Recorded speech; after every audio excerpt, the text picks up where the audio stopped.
Desde que la semana pasada el Gobierno de España anunciara la nacionalización de Bankia, la situación de la entidad incluso ha empeorado. Su cotización en bolsa ha bajado tanto que sus acciones valen poco más de un tercio que hace un año, cuando inició su camino en el parque madrileño. Desde la entidad, desde el propio Gobierno y otros partidos políticos han hecho un llamamiento a la calma. Aseguran que no ha habido una fuga de capital y que sus clientes pueden estar absolutamente tranquilos sobre la seguridad de sus ahorros. Esto es 5 días. Bienvenidos a este repaso semanal de la actualidad de España y Andalucía.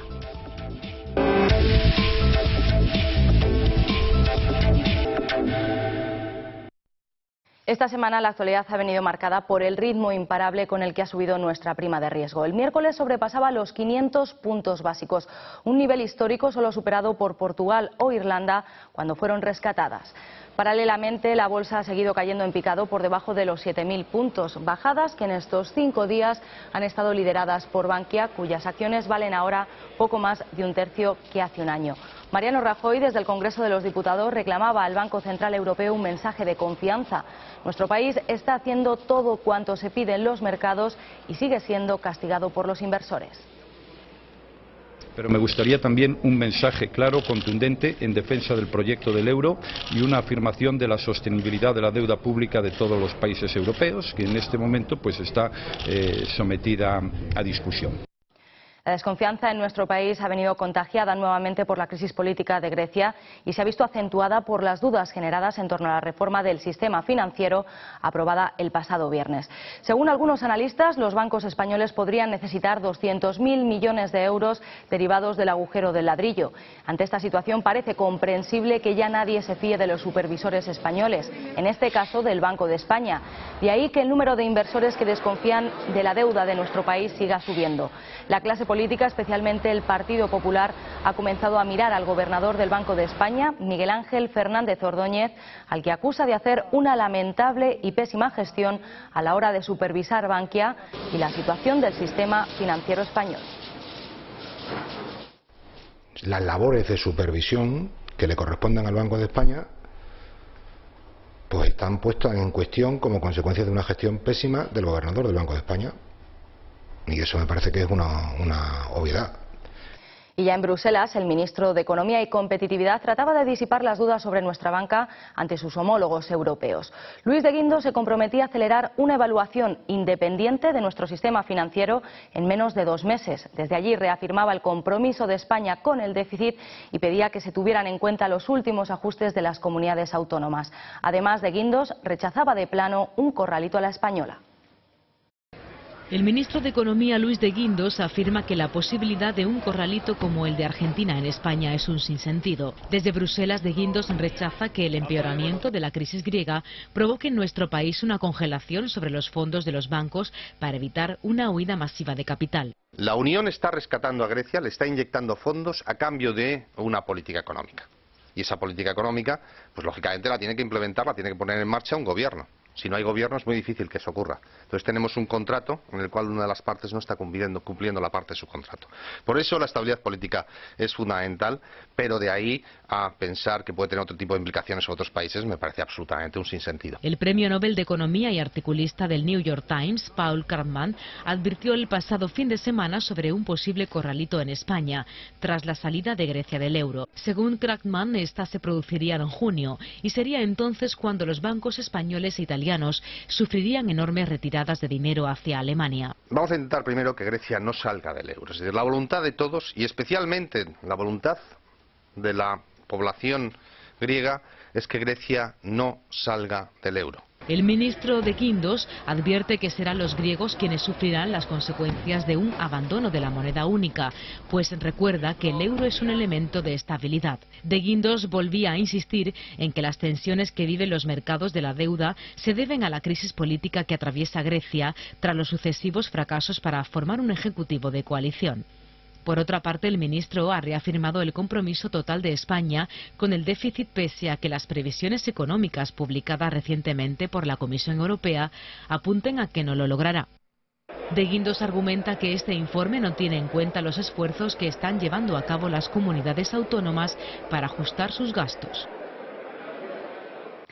Y este jueves las comunidades autónomas presentaban sus planes de ajuste en el Consejo de Política Fiscal y Financiera para cumplir con ese objetivo del déficit del 1,5% para este año. El Gobierno central daba el visto bueno a todas, excepto Asturias, que tendrá que presentar nuevas medidas. Todas las comunidades autónomas, menos Asturias, han pasado el examen del Consejo de Política Fiscal y Financiera para que su déficit no supere el 1,5%. Los planes de ajuste supondrán un ahorro de más de 18.000 millones de euros, 8.000 más de los previstos inicialmente.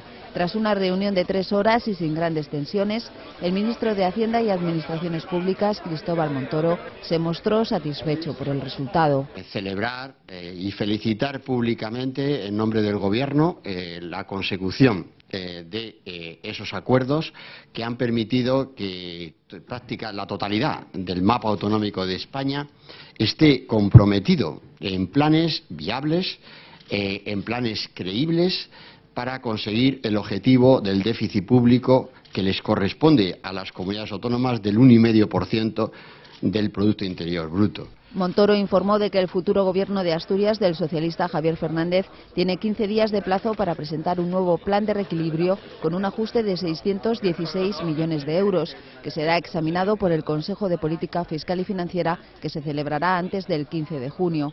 En cuanto a Andalucía, el ministro dijo que se aprobó su plan de ajuste tras comprometerse la comunidad a reservar una partida de 300 millones de euros por si finalmente no recibe esa cantidad de los fondos europeos como tiene previsto. Asturias ha estado en el punto de mira esta semana con la amenaza de una posible intervención por parte del Ejecutivo Central. Su gobierno sigue estando en funciones y no ha sido hasta este miércoles cuando PSOE, Izquierda Unida y UPyD han conseguido alcanzar un pacto de gobierno. 52 días después de las elecciones de marzo. El debate de investidura está previsto para el próximo día 22. El socialista Javier Fernández será investido presidente de Asturias el 23 de mayo con el apoyo de Izquierda Unida y UPyD. La formación que lidera Rosa Díez tenía la llave de la gobernabilidad y ha cerrado con el PSOE un acuerdo para los 3 años que restan de legislatura. Este se quiso hacer público horas antes de la reunión en Madrid del Consejo de Política Fiscal y Financiera. Nadie tiene ya ninguna coartada para intervenir en esta comunidad autónoma si no intervienen otras que están en peores condiciones, en peor situación, más endeudadas y que además tienen un peso económico sobre el conjunto de la economía española mucho mayor que la que tiene Asturias. El diputado autonómico de este partido, Ignacio Prendes, justificaba así el acuerdo. Somos conscientes de que Asturias necesitaba, más que un presidente formalmente investido de esa condición, necesita un gobierno. Necesita un gobierno sólido, un gobierno que esté en disposición de tomar decisiones de forma urgente y de forma rápida para salir de la situación de parálisis y de bloqueo institucional en el que llevamos instalados desde hace tiempo. La investidura de Javier Fernández pondrá fin al mandato de menos de un año del líder de Foro Asturias, Francisco Álvarez Cascos. Fernández llegará a la presidencia asturiana casi 2 meses después de las elecciones autonómicas del 25 de marzo, que fueron los primeros comicios anticipados celebrados en esa comunidad, apenas transcurrido un año desde las del 22 de mayo de 2011.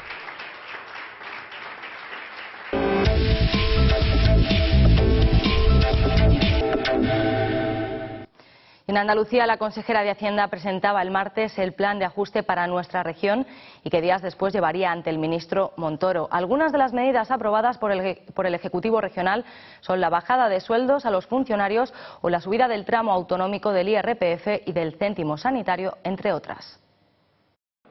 Una semana después de la toma de posesión, la coalición de izquierdas ha tenido que sacar la tijera y saltarse esas líneas rojas que aseguraban no traspasarían. Primera de ellas, los sueldos de los funcionarios se rebajarán entre un 5 y un 15%, bajada que también se aplicarán el presidente y los consejeros. Aseguran que es una medida temporal y que se hace para tratar de minimizar el impacto en el empleo público. Los funcionarios cobrarán menos por más horas.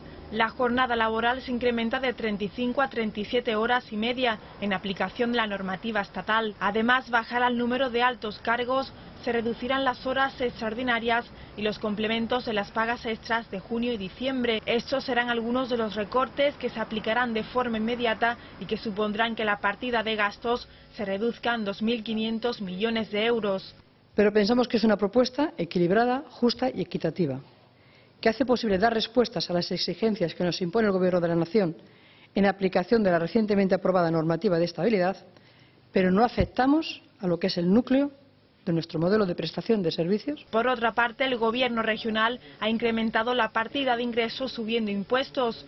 Para ello se aumenta el tramo autonómico del IRPF en un punto, el impuesto especial de hidrocarburos y se aprueban una serie de medidas contra el fraude fiscal. Carmen Martínez Aguayo prevé recaudar así 1.000 millones de euros. Aguayo asegura que estas medidas son temporales y argumenta que son el efecto de los recortes planteados por el Estado central. Lo que se ha adelantado es que la Junta no aumentará la ratio educativa y que recurrirá ante el Constitucional la ampliación horaria y el copago. No vamos a incrementar la ratio, como le he dicho, y este plan no contempla en ningún momento ningún incremento de tasas de ninguna universidad. Este plan económico y financiero será examinado ahora por el Ministerio de Hacienda y Administraciones Públicas y tendrá que obtener el visto bueno del Gobierno central.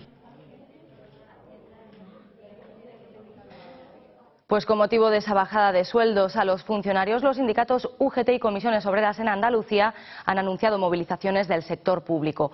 La primera de ellas será el próximo 14 de junio. En rueda de prensa, los secretarios regionales de estos sindicatos volvían a rechazar las políticas económicas de recortes. Los dos principales sindicatos en Andalucía, UGT y Comisiones Obreras, rechazan el plan de ajuste aprobado este martes por el Consejo de Gobierno de la Junta. En concreto, la medida que afectará al sueldo de los funcionarios, que verán reducida su nómina y a la que incrementará el denominado céntimo sanitario. Lo único que los sindicatos agradecen al bipartito de izquierdas es que no haya decidido aplicar privatizaciones, ventas de servicios públicos o despidos de funcionarios. Comisiones Obreras está rotundamente en contra de todas las políticas de ajuste que se hagan, incluidas las que ha hecho el Gobierno de Andalucía. En cualquier caso, se muestran contrarios a las políticas de recortes y han anunciado movilizaciones en toda Andalucía, en paralelo a las que ya se están programando a nivel nacional. El 14 de junio, todas las capitales de la comunidad acogerán convocatorias en defensa del sector público.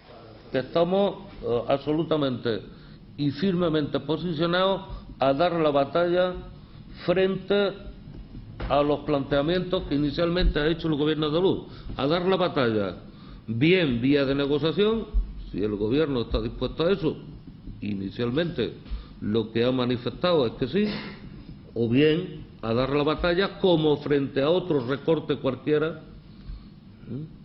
estamos dando en la calle o donde corresponda. Ya a nivel nacional, el 22 de mayo será el sector educativo el que se manifieste en contra de las medidas recientemente aprobadas.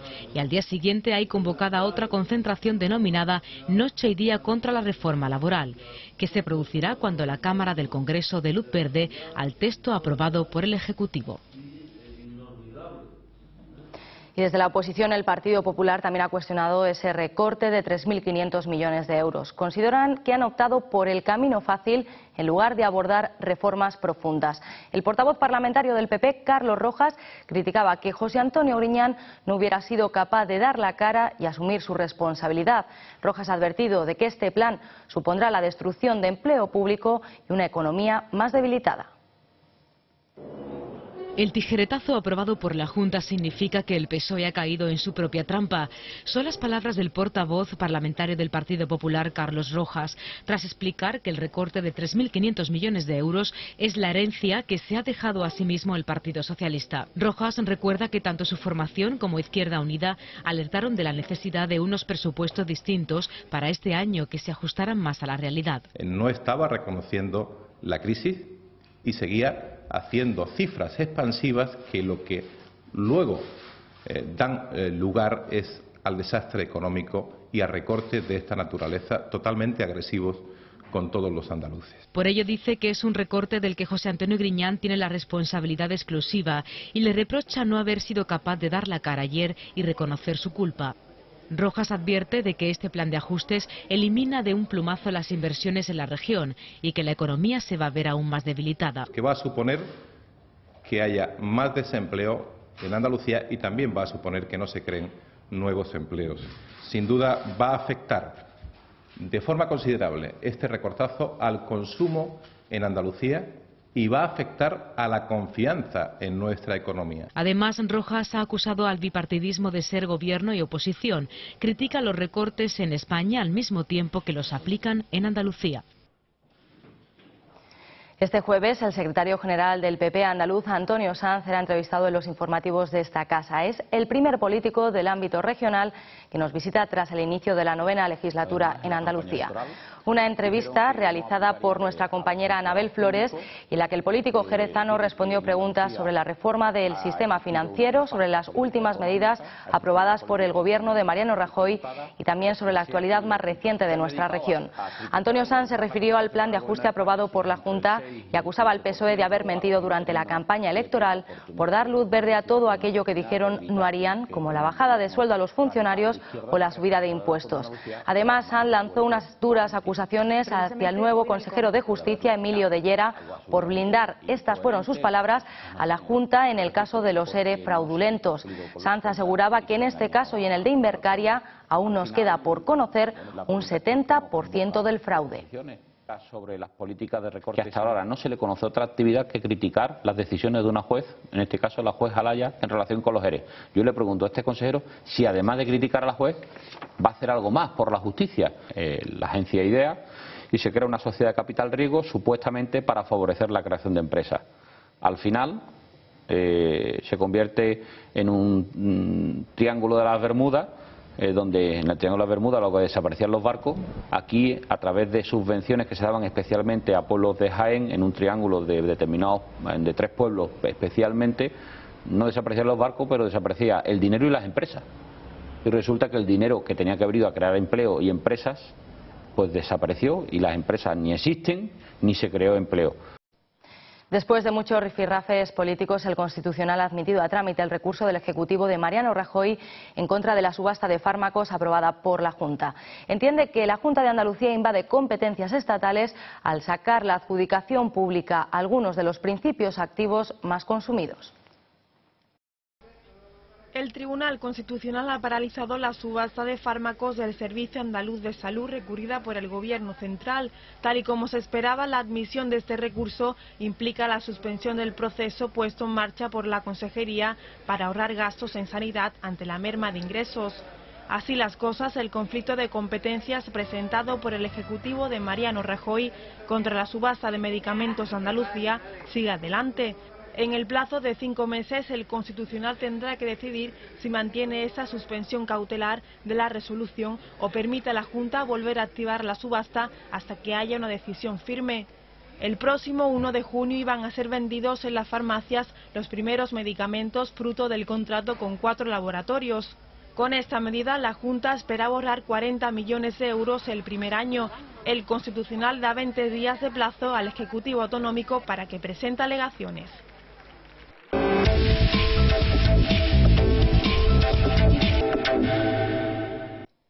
Además, esta semana la reina doña Sofía suspendía su viaje a Londres con motivo del jubileo de diamantes de Isabel II.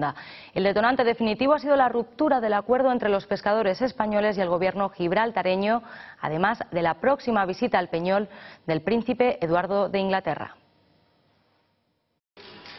Doña Sofía no asistirá este viernes en Londres a los actos del jubileo de diamantes de Isabel II de Inglaterra. El gobierno ha considerado que este viaje de la reina es poco adecuado y ha aconsejado a la Casa Real su cancelación. Fuentes diplomáticas han explicado a la agencia EFE que el conflicto abierto tras la ruptura de las negociaciones entre los pescadores españoles y el Ejecutivo gibraltareño ha sido el detonante para tomar esta decisión. Además, hay que añadir la visita al Peñón del príncipe Eduardo de Inglaterra, prevista para los próximos 11 y 13 de junio. Así pues, la Casa del Rey ha informado a la Casa Real Británica que doña Sofía no acudirá al almuerzo que ofrece Isabel II en el castillo de Windsor, aunque no ha precisado los motivos de su ausencia. Y en estos 5 días ETA emitía un comunicado en el que anunciaba la designación de una delegación para entablar un diálogo directo con los gobiernos de España y Francia. El ministro del Interior rechazaba desde el Congreso la oferta de diálogo lanzada por la banda terrorista. El Gobierno reitera que no tiene nada que hablar con ETA. Es la respuesta del ministro del Interior en el Pleno del Congreso al último comunicado de la banda terrorista. En él, ETA anuncia interlocutores para un diálogo directo con los gobiernos de España y de Francia. Y la única comunicación a través de France Press o a través de quien sea que estamos exigiendo y esperando es la de su disolución incondicional. Ante una pregunta de la coalición Amaiur, Fernández ha dejado claro que ETA ya no condiciona los pasos de los demócratas. Mire usted, para entregar las armas no hace falta diálogo, simplemente hace falta la voluntad de entregar las armas. Es más, ha aprovechado para subrayar la coincidencia temporal entre esta interpelación de Amaiur y el comunicado de ETA. Me permito recordar que por qué será que siempre se produce una coincidencia en el tiempo entre la acción de propaganda de ETA y las intervenciones de ustedes. Parecen hojas del mismo libro. El texto, titulado Comunicado de ETA a la Comunidad Europea y fechado en abril de 2012, se hace público un día después de la investidura del nuevo presidente francés, el socialista François Hollande.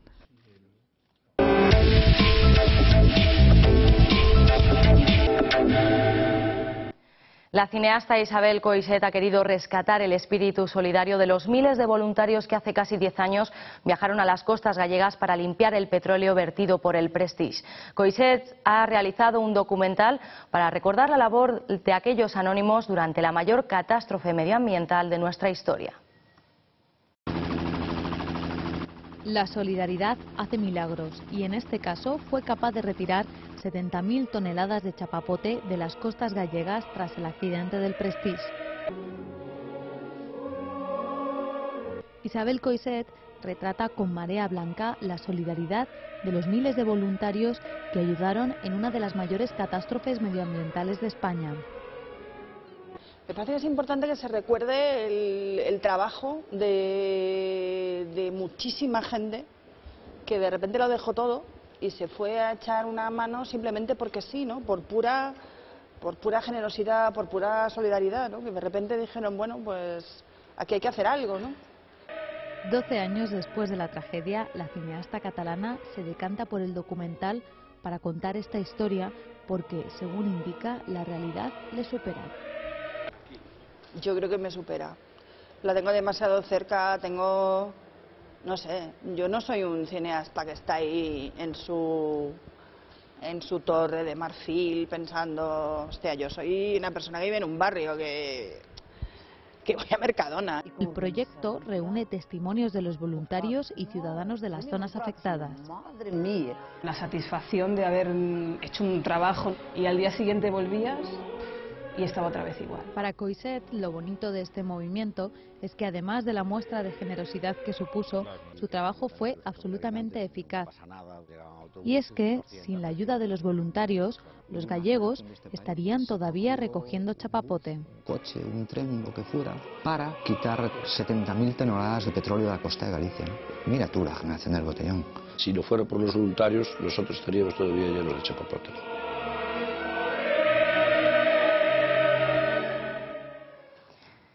Y uno de los protagonistas de esta semana ha sido, sin lugar a dudas, el calor. Las altas temperaturas han predominado en toda Andalucía y, como siempre, Sevilla ha sido la que ha alcanzado las máximas. El mercurio se ha relajado este viernes. La ola de calor azota un día más la primavera de Sevilla, donde los termómetros urbanos registran temperaturas de más de 40 grados. Las fuentes de la capital hispalense se convierten en improvisados oasis a los que los viandantes se acercan para aliviarse del calor. Una opción que es especialmente bien acogida por los forasteros menos habituados a las altas temperaturas, además de acudir a los lugares ya conocidos como terrazas climatizadas.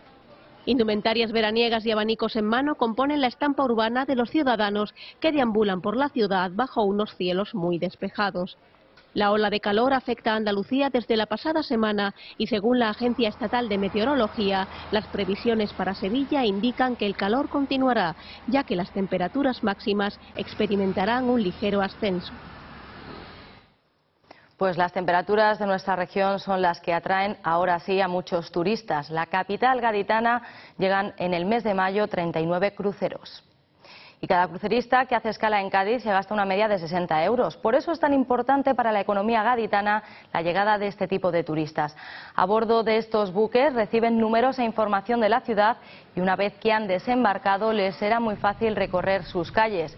Señales verticales y líneas de colores dibujan en el suelo interesantes rutas turísticas.